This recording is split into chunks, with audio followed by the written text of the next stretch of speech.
Hi friends, welcome to our channel Sandesh blouse side joint చేసుకోవడానికి విధానం మీకు చెప్తాను. ఈజీ ప్రాసెస్లో మనం బ్లౌజ్ కుట్టిన తర్వాత మనం ఆది బ్లౌజ్తోని మనం కుట్టే బ్లౌజును వెనుక భాగం 2 కుట్లను ఒకటిగా చేసుకోవాలి. ఇది కూడా ఫోల్డ్ చేయాలి.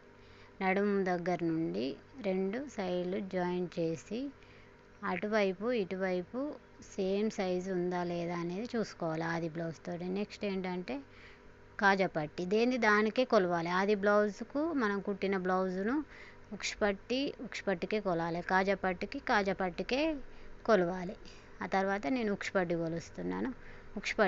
ఉక్సుపట్టిది ఇందాక కాజాపట్టిది కొలిచాను, ఇప్పుడేమో ఉక్సు పట్టి కొలవడం జరుగుతుంది.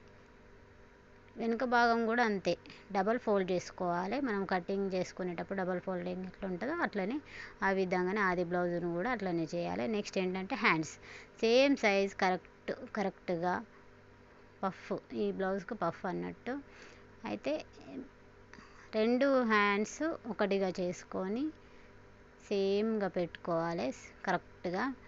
ఆది బ్లౌజ్ కూడా దాన్ని కూడా స్ట్రైట్గా పెట్టుకొని హ్యాండ్స్ కూడా సైజు ఆ కుట్ల వరకు అలా కొలవాలి. తర్వాత అక్కడ మార్క్ చేసుకోవాలి.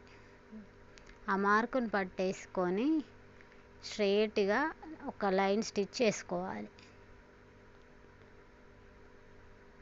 1కి 2 సార్లు కొలవండి, ఎందుకంటే ఫస్ట్ స్టార్టింగ్ కుట్టే వాళ్ళకి ఏ ప్రాబ్లం ఉండవద్దు అంటే 1కి 2 సార్లు మనము కొలుసుకుంటేనే మనకు కరెక్ట్ ఉంటుంది అన్నట్టు.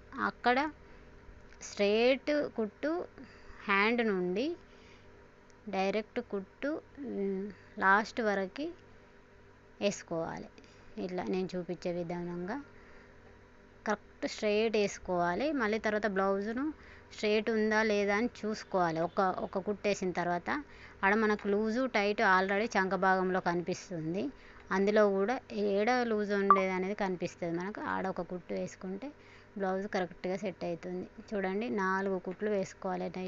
టంచన్ కొలతలుతోని కరెక్ట్గా వచ్చినాయి లైన్స్. చూడండి, ఎక్కువ ఉన్నదాన్ని క్లాత్ని మనం కట్ చేసుకోవాలి. ఈ విధంగా నేను చూపించే విధంగా ఇలా సైడ్ జాయిన్ చేసుకోవాలి. స్ట్రైట్ ఉంటుంది చూడండి, అట్లా స్ట్రైట్గా కుట్టేసుకోవాలి. ఇంతే అండి సైడు. నచ్చితే లైక్ చేయండి.